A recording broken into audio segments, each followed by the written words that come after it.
JC Explica está no ar e fazendo uma conexão entre Brasil e China.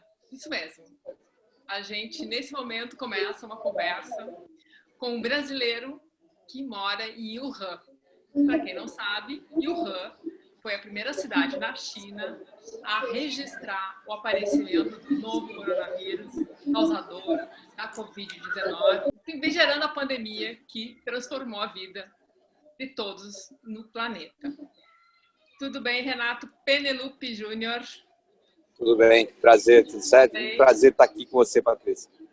Só para a gente assim, já acertar os fusos horários, aqui, estou gravando, 11 horas, mais 11h30 no Brasil, noite no Brasil, e em Wuhan, que horas são?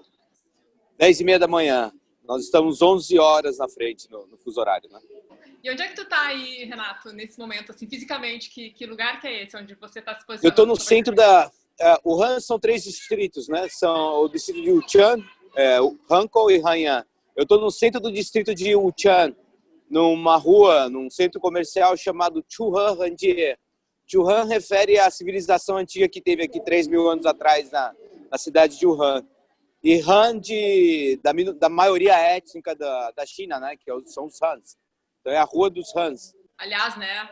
Existe uma diversidade étnica na China que é impressionante. Mas isso é um Muito outro grande. papo, quem sabe a gente, com outra oportunidade, a gente pode trazer. Há quanto tempo tu estás na China, morando na China? O que tu faz aí? Conta pra gente rapidinho, antes da gente entrar na Wuhan, um ano depois do surgimento do novo coronavírus.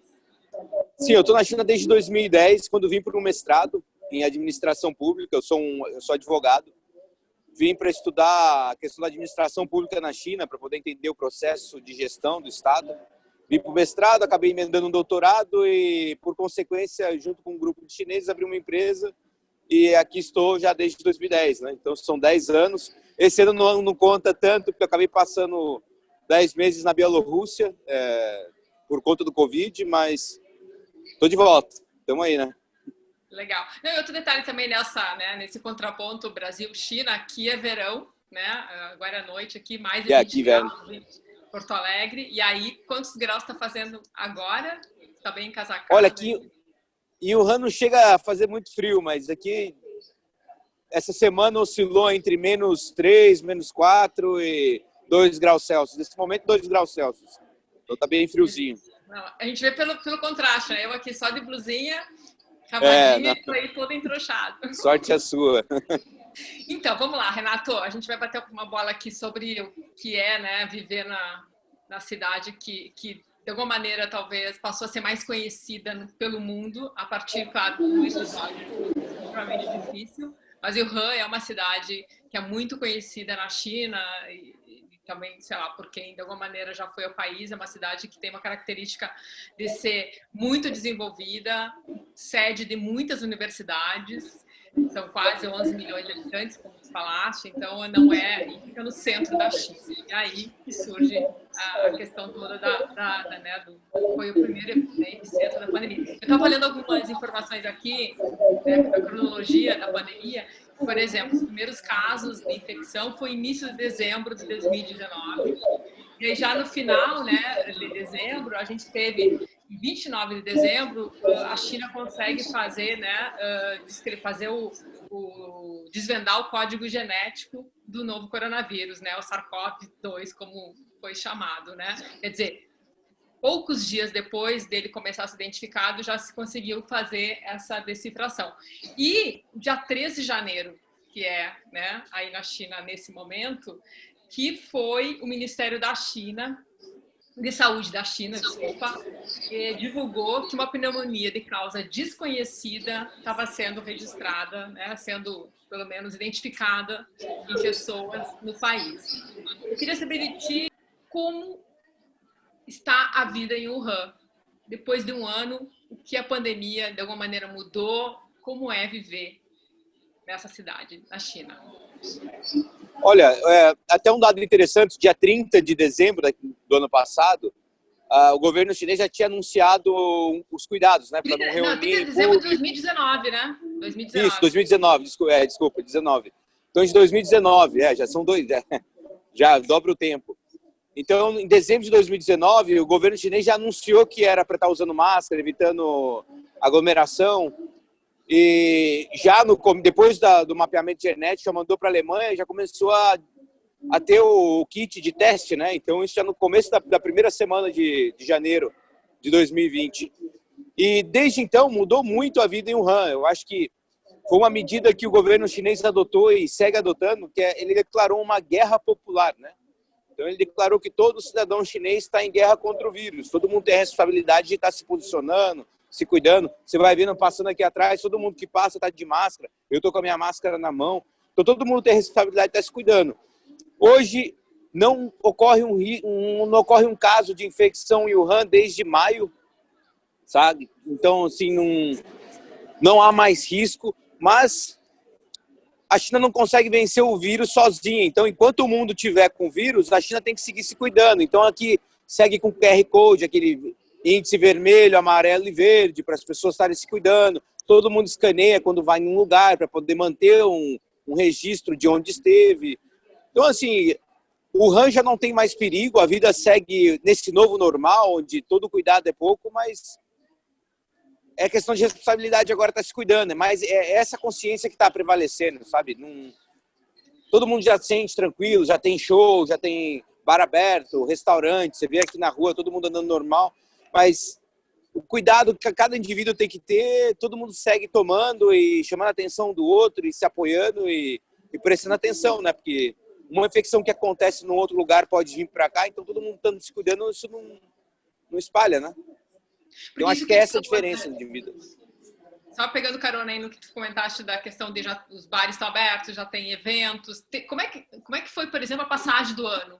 Tu até mandaste algumas fotos pra gente, eu vou postar na matéria, né? Que as pessoas vão poder acessar no site. Como foi? Porque aqui no Brasil foi um dilema entre se expor, e muita gente se expôs, resolveu curtir, né? Sem pensar no amanhã, ou não teve festa nenhuma, se cancelou as grandes festas, né? Rio de Janeiro, São Paulo, queima de fogos. Como foi aí para vocês? Aqui nós tivemos o Ano Novo de uma forma até um pouco diferente. O Wuhan não costuma ter aglomeração, não costuma ter uma grande celebração de Ano Novo. Esse ano nós tivemos, mas novamente, como não tem casos na região há muito tempo e todo mundo que vem, todo mundo tem que se deslocar, tanto por voo ou por trem, acaba tendo que fazer o exame ou tendo que provar com o QR Code que está em estado de saúde. Então, assim, houve uma aglutinação muito grande, mais de 1 milhão de pessoas juntou ali no centro de Jianghankot e todo mundo com bexigas, soltaram bexigas, sabe? Foi uma coisa bem bonita. Todo mundo usando máscara, foi uma coisa assim, incrível que não tinha uma pessoa na multidão sem máscara, a polícia sempre controlando, acompanhando. Então, acho que é isso. Esse é o novo normal que está imposto, né? A questão é as pessoas se cuidando, tomando o mínimo de cuidado, a vida segue, né? E, Renato, isso dos chineses, né? Dos moradores de Wuhan, seguirem à risca as orientações das autoridades, a que se deve isso? O que explica esse respeito, né? O entendimento, né? É uma posição, é medo em relação ao que pode ser a volta de um vírus. É uma questão de autoridade do Estado, que para nós aqui no Brasil, e tu sabe, tu é brasileiro e acompanha isso, muita gente primeiro critica a China, diz que a China é responsável, né? E aí tem aquelas teorias conspiratórias em relação, né, a que esse vírus foi criado em laboratório e tudo mais. Mas o que explica as pessoas seguirem desde o começo a risco, que foi a orientação dos cuidados? Eu acho que começa pela educação. É um povo que o índice de analfabetismo aqui é quase zero, né? Zero eu acho que não existe, mas ele chega a 98% de alfabetizados. E para todo lado que você vai, você vê sinais, você vê campanha, você vê orientação. Não existe uma repressão com relação a usar máscara. Se você está sem máscara, o máximo que as pessoas vão falar, por favor, não entra aqui, tipo, sabe? Ou põe uma máscara para entrar no ambiente. Então, assim, é educação, é formação, é orientação. Você vê uma campanha muito forte. As pessoas sabem a consequência de não usar máscara. E elas sabem o benefício de estar de máscara, né? Então, acho que isso já está bem claro, o nível de formação que o povo chinês está tendo, né? Frente a esse combate. como eu falei, o país está em estado de guerra contra o vírus. Então, é declarado uma guerra, é formal esse ato de guerra. Então, todo mundo sabe que a responsabilidade durante o período de guerra é também tua. Então, todo mundo assume a sua responsabilidade frente a esse processo de enfrentamento contra o vírus, né? E eu acho que esse tem sido essa capacidade de mobilização, essa capacidade de estimular o cidadão a assumir a responsabilidade frente a esse fato é diferente de qualquer outro estado no mundo, né? Grande parte dos estados na Europa, ou mesmo nas Américas, não assumiram esse papel onde, olha, nós estamos enfrentando isso junto, nós estamos em guerra frente a um vírus. Isso tem sido tratado pelo mundo ocidental de uma forma mais responsabilidade do Estado, cada um por si. Então, acho que tem essa questão de coletividade aqui. É nosso, é nossa vida, é nossa sociedade, nós temos que cuidar, nós temos que enfrentar isso junto. E isso tem sido um diferencial. Então, a educação, a formação, a forma de ver o mundo, a forma de ver a sociedade e a forma de encarar o vírus, né? Então, esses elementos têm sido, assim, importantíssimos. E na questão mais desse dia a dia, economia na cidade, né, já que é na verdade uma metrópole, né? Como é que isso como é que foi essa retomada? Porque é uma outra questão que aqui também está muito presente, né? E uma dificuldade, né, de conseguir conciliar, né, o que é a questão da saúde versus a economia. Como está, né, a economia na China depois, né, ou desde a chegada do vírus? Bem, eu acho que esse é outro paradigma que a gente vê com muita diferença a Ásia, no geral, e a China em específico, frente ao mundo ocidental. Enquanto o mundo ocidental ficou vivendo essa pseudo-crise entre, sabe, esse dilema economia-vida, a China encarou assim, economia, eco é a casa, economia é o estudo da casa. Então, assim, não tem casa se não tem vida, né? Então, eles adotaram um processo de proteger a vida em primeiro lugar e por consequência da proteção da vida, criou-se um mercado, criou-se uma economia, manteve-se saudável a sociedade e, naturalmente, a economia retomou. Enquanto o mundo ocidental tentou proteger uma estrutura sem tentar garantir a vida e tá aí a consequência por si só, né? Os números falam. Diferença. Sim. Tem um detalhe que antes tu comentaste muito rápido, a questão do monitoramento, né, do QR Code, né, que se faz a checagem, né, se está numa zona que é vermelha, amarela. Explica um pouquinho rapidinho isso e até a questão da relação que isso tem com a questão econômica, né, de como é que, por exemplo, pessoas, né, que estão em programas sociais, né, algo assim, né, mas explica porque algumas características que são bem interessantes do que já o governo chinês ou, né, o Estado chinês tem e que também está sendo mobilizado, né, esse processo de monitoramento. Porque aqui a gente tem, assim, só para fazer um paralelo, assim, muito distante, mas a gente tem aqui o sistema de bandeiras, né, que indica em cada região se o nível é mais alto de risco de contaminação ou médio. No Rio Grande do Sul a gente utiliza as bandeiras, né, de preta a amarela. Em São Paulo também tem alguma coisa, tem também um sistema assim. Como é aí esse monitoramento para, e justamente isso, para se ajustar a situações que possam indicar alerta? Sim, eu acho que eu vou tentar explicar de uma forma. Acho que na administração pública existe um conceito chamado comunicação e coordenação. Você tem que coordenar e comunicar suas ações. Então, o governo chinês, desde 2015, ele tem adotado um novo processo para a economia, uma forma de distribuir crédito. Eles têm construído o crédito social. Para poder estruturar isso, eles usaram o QR Code. Eles usaram uma série de mídias sociais, como o WeChat, o Difubal, que são formas de pagamento digital.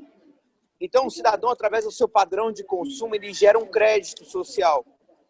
Isso gerou uma estrutura já digital pronta. E nesse processo de Covid, houve muita disrupção. Então, para poder trabalhar nessa coordenação da dificuldade de enfrentamento do vírus, o governo chinês fez uma adaptação desse processo de crédito social para poder qualificar as pessoas segundo a sua zona de risco, para elas poderem saber se elas estavam seguras para circular ou não.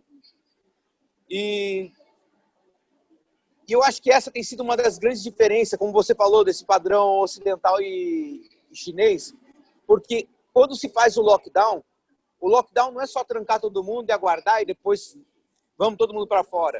O lockdown é uma forma de começar a coordenar e informar para onde ir, quem pode ir, de que forma pode circular e quem está seguro. E isso, o mundo ocidental, eu acho que principalmente o Brasil é um exemplo claro disso, de como não conseguiu coordenar o lockdown com uma ação subsequente para poder garantir a segurança da sociedade. Então todo mundo pergunta, faz o lockdown, depois faz o quê? É justamente esse pós-lockdown que dá segurança para a sociedade. E foi isso que o QR Code acabou servindo, porque não é uma coisa que todo mundo é obrigado a fazer, mas todo mundo faz questão de fazer para se manter seguro e informado se está em estado de segurança ou de risco. Por exemplo, recentemente em Beijing, e olha como isso foi se aprimorando, né? Assim que o Wuhan se abriu, as pessoas tinham que escanear seu QR Code, seguir um processo de qualificação, isso dava acesso a elas a novas regiões, ou mesmo acesso ao transporte público. Então isso foi se adaptando. Agora, hoje, recentemente em Beijing, houveram 10 casos de Covid. Isolaram a região, isolaram cada vez mais precisamente a região onde teve os casos, e as pessoas que estavam naquela região ficaram com o QR Code vermelho. Então, até onde elas vão, vamos supor, ela vai comprar um pão na padaria, quando ela entra lá, ela, por opção, ela escaneia quando entra, para poder registrar por onde ela passou. Porque se ela ficar infectada com vírus, todo mundo que foi naquela padaria vai ser informado que tem risco. E a partir do momento que você tem o risco de estar contaminado, você vai e faz o exame rápido e você já descobre se tem ou não. Aí você já evita de passar para sua mãe, para sua irmã. Sim, é o rastreamento, né? Aqui é o rastreamento, que na verdade aqui realmente a dificuldade foi clara e até hoje, né, tem a dificuldade. Então é isso, é você conseguir buscar informação e compartilhar informação para as pessoas tomarem ação rápida de fazer o teste. O teste tem sido a coisa mais eficiente no combate à doença. Tanto que o Wuhan, quando teve os novos casos no começo de maio, a primeira coisa que fizeram foi fechar a cidade e testaram todo mundo. Qingdao, Kashgar, e tantas outras cidades, né? Toda cidade que tem descoberto, a primeira coisa que faz, isola a região, testa todo mundo, sabe quem tem, vai tratar. Agora, se você não tem noção se você está com risco de ter contágio ou não, por que você vai testar? Como é que você vai testar? Com que frequência você vai testar? E tem um detalhe que eu queria também saber como é que é aí, porque aqui, por exemplo, tá uma febre de fazer, todo mundo faz exame para saber se pode. Bom, eu posso passar o ano novo agora com a minha família, eu vou lá e faço o RT-PCR, que é o que consegue identificar se tu tá naquele momento com o vírus. E aí os médicos falam, não adianta testar, ir lá, tu tá negativo, mas aí tu vai para um encontro, uma aglomeração e acaba se colocando em risco, porque não é todo mundo, quer dizer, ela não é uma blindagem, não adianta fazer isso se os outros cuidados não são tomados. Eu queria saber se as pessoas aí testam, buscam ou se isso está dentro dessa lógica que tu falou, desse monitoramento, dessa gestão que funciona, né, nesse processo todo, né, que usa de muita tecnologia, né, e por meio do WeChat, né, que na verdade, se a gente comparar, é como se fosse um WhatsApp, só que o WeChat, ele é um aplicativo. Inclusive, os brasileiros podem baixar e ter, né? Eu tenho. Sim, exato. Só que ele é super power, né? Tu pode fazer pagamentos, porque ele tem ferramentas acopladas para fazer pagamento, movimentação. Você pode viver ali dentro. Exatamente. Tem essa neura de fazer teste aí? Como é que é? Isso não existe essa neura. Essa neura acontece assim, as pessoas que trabalham com muita viagem, elas estão tendo que viajar com frequência, acabam fazendo o exame com frequência, porque algumas cidades elas demandam que você apresente também o exame do último lugar que você esteve, se foi um lugar que estava em risco. Mas, como eu falei, o QR Code tem servido esse processo. Se você não esteve numa zona de risco ou no lugar onde passou alguém com o vírus, não há necessidade de estar testando. Isso é até uma forma de evitar a sobrecarga no sistema também médico, né, de teste. Mas o teste realmente tem sido um instrumento importante de combate. Agora, num lugar que nem o Brasil, onde as pessoas estão só testando e seguindo a vida normal, acaba faltando um elemento da coordenação e comunicação, porque você é informado de que você não tem o vírus, mas você não coordena com as pessoas que não têm o vírus onde frequentar. Então você acabou de fazer o teste, tô tranquilo, mas aí você vai, pega um ônibus e vai visitar seus pais. Alguém no ônibus não fez o teste, então pode estar com vírus. Você acaba conduzindo contigo aquele vírus. Então, assim, falta coordenação de política, né, para poder justamente evitar esse risco. O assunto do momento é vacina.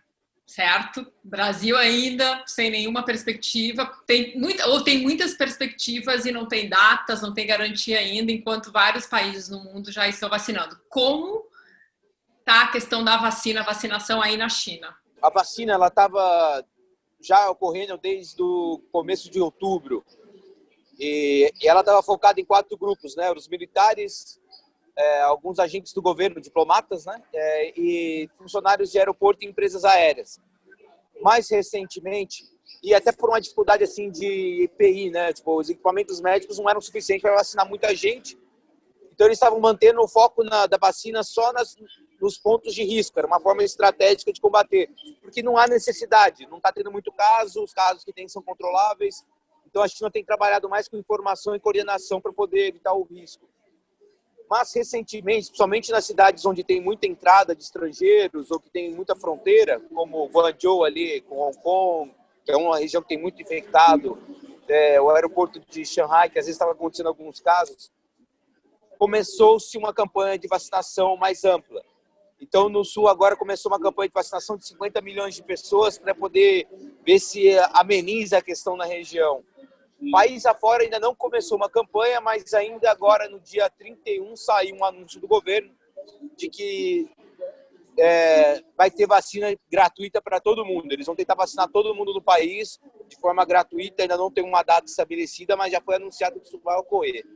Há uma expectativa das pessoas, assim, as pessoas, sei lá, que tu convive, eu não sei, né, tu deve ter amigos chineses, trabalha com chineses, ou mesmo os brasileiros, tem uma ânsia, assim, para fazer a vacina, para ter essa proteção. Como é que é essa expectativa? Olha, isso não tem sido uma preocupação aqui, não. O pessoal você não vê muita conversa sobre a questão da vacina, o medo. Uma coisa que tem a consciência, assim, tanto o governo quanto as pessoas, é que não dá para vencer o vírus sozinho. Então a China sabe que não adianta aqui estar tudo tranquilo, tudo calmo, enquanto o resto do mundo está sofrendo com o vírus e não está combatendo, porque o vírus é contra o ser humano, né? Então, seja como for, se aqui estiver bem, mas outros países estiverem mal, uma hora a doença acaba retornando, que é o que tem acontecido. Então eles sabem que tem que ser um combate global, né?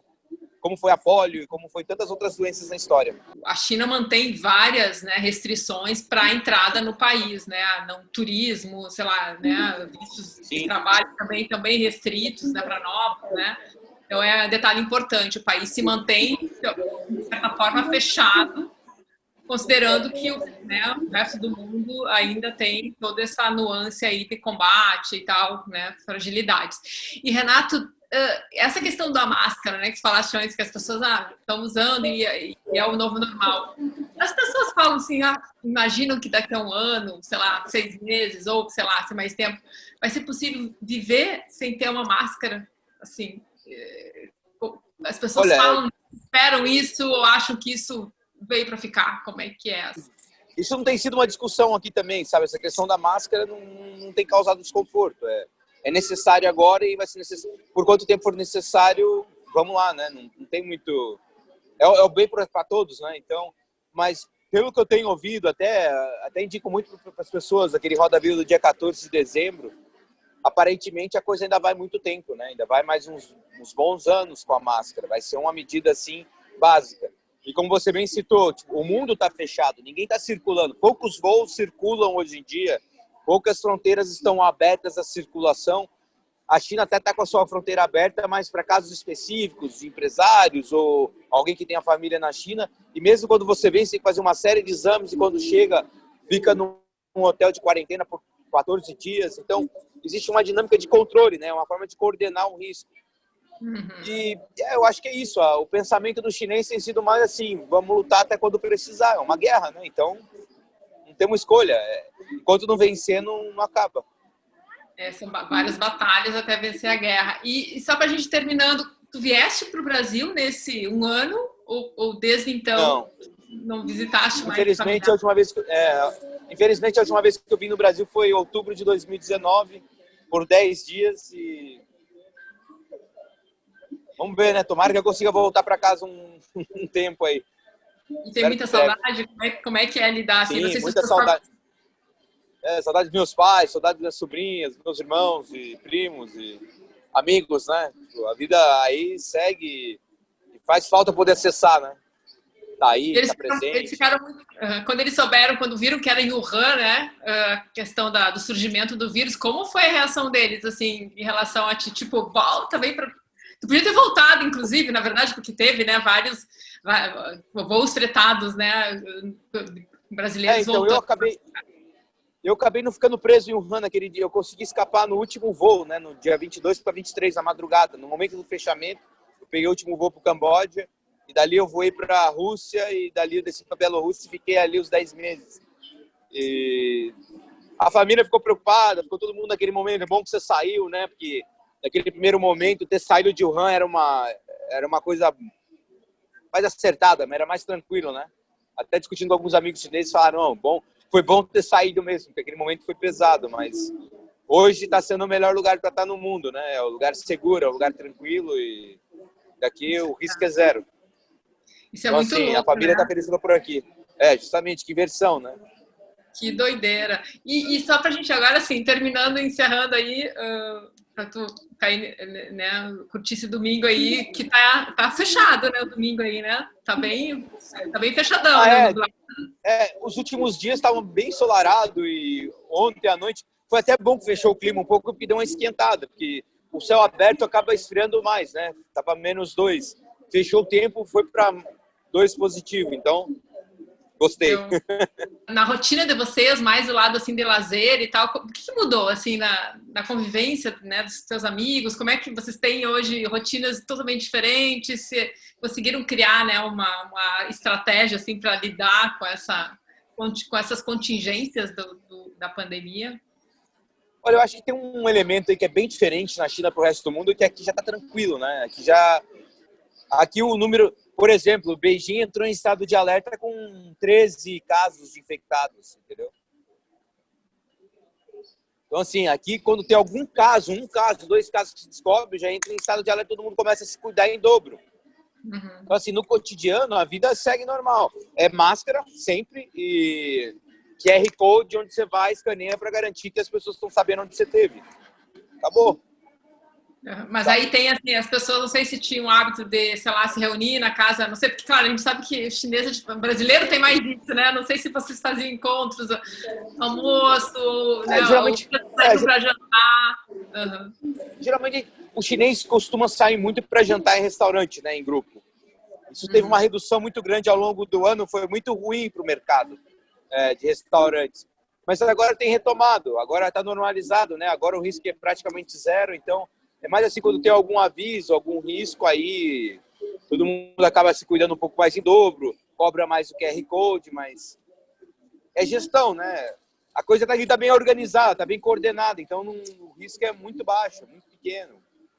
Então, assim, Porque aqui a gente tem as pessoas aqui não aguentam mais essas, digamos assim, essas limitações que ao mesmo tempo também não foram tão radicais como ocorreram, por exemplo, aí em Wuhan.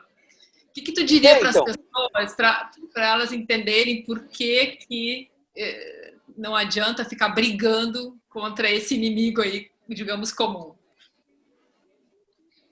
eu acho que aquele lance, a vida não gosta do que é, sabe, do morno. A vida gosta do que é quente e do que é frio. Não tem esse negócio do meio termo. Então, o Han, quando teve os casos, ele veio e ele foi ao máximo. Ele fez o trancamento, foram 76 dias bem controlados. A consequência disso foi uma tranquilidade, foi paz, foi saúde, foi, sabe? Então, assim, ninguém tá tranquilo, assim, acabou, não tem mais, não. Todo mundo segue de máscara com medo disso poder voltar, mas a vida segue bem melhor, bem mais tranquila, bem menor o risco. Por quê? Porque a gente fez o enfrentamento no momento que cabia, né? Esse negócio de vai, volta, isso é muito pior, né? E Renato, tem muito brasileiro aí, né, que vai estudar, que vai trabalhar, Sim. né? Estudar e trabalhar, como foi a tua trajetória. E os brasileiros lidam numa boa com essas situações também, respeitam, ou tem um pouco, né, do jeitão brasileiro, muitas vezes, né, de ser mais ansioso, não sei, como é que o brasileiro lida com isso na China, digamos, já que aqui a gente vê que tá bem tenso, assim, aí, né, o momento agora. O brasileiro gosta de falar, mas o brasileiro tem uma característica boa, que ele é bem aquele, quando em Roma, faça como os romanos, né? Que na China eles falam, Rússia, isso. Então, você estando aqui, você acaba se adaptando ao modo de vida daqui, você acaba seguindo as regras daqui, e os brasileiros têm feito dessa forma, sabe? Se adaptado muito bem, seguindo as normas e acompanhado a sociedade. Aqui só não acompanha o processo quem não não tem um mínimo de formação, né? Quem não consegue ler nada, quem não consegue acompanhar nada, aí banco louco, mas não tem como. Não, seguindo o padrão, tá todo mundo bem, tá todo mundo seguro, tá todo mundo feliz e segue a luta, tem muito para enfrentar, tem muito para vencer. Enquanto o mundo não vencer isso, a China também não tá em paz, sabe? Não tem tranquilidade, não. Mas a vida segue, de certa forma, nesse novo normal. Com máscara e ó, cabeça bem focada. E só para a gente explicar, para o Renato conseguir entrar com a gente nessa conversa aqui por vídeo, explica como é que se faz, porque tem toda a questão, né, que as pessoas, né, fora da China sabem que há uma série de restrições nas comunicações, acesso por exemplo, Google, né, ferramenta, aplicativos. Como é que tu conseguiu estabelecer essa conexão com o Brasil, com Porto Alegre? Algumas redes sociais, elas não têm parceria com o governo chinês, então elas não têm autorização para rodar aqui dentro. Então, para você poder acessar, você tem que usar um VPN, um programa que você instala no seu computador ou no seu telefone, e aí você acessa como se estivesse acessando fora da China. Então, existem dois mundos digitais, né? O mundo digital da China e o mundo digital do mundo ocidental. O do mundo ocidental é controlado pelo Google, pelo Facebook, por essas grandes corporações, né? E aqui é controlado pelo Alibaba, pelo Weibo, Weixin, que são as redes sociais aqui, né? Então, são duas formas de comunicação que estão em processo de adaptação, né? Vamos ver se algum dia elas se juntam aí, começam a trabalhar melhor junto, mas hoje ainda não. São duas potências, digamos, né? Porque as duas... Exato. São dois mercados, né? São dois mercados. Isso define toda uma dinâmica de mercado muito grande. Então, a China sabe valorizar o seu mercado digital e ela protege, entendeu? Muitos países abrem, deixa circular informação. Porque a gente vive na época na era digital, né? Então, informação é ouro. Então, você deixar as pessoas acessarem seus dados de qualquer forma, você está gerando riqueza para alguém, né? Exatamente, isso é importante. Saber se situar nesse novo Valorizar, normal, né, do mundo também, né? Não é só em meio à pandemia. Legal, Renato, super obrigada aí pela tua disponibilidade. Sempre bom. Saiu um pouco dessa história para poder se posicionar, e eu pedi para ele se posicionar no lugar que a gente pudesse enxergar, né, o ambiente aí de Wuhan. Sim, eu acho que deu para ver o pessoal passando, todo mundo de máscara, a vida segue normal.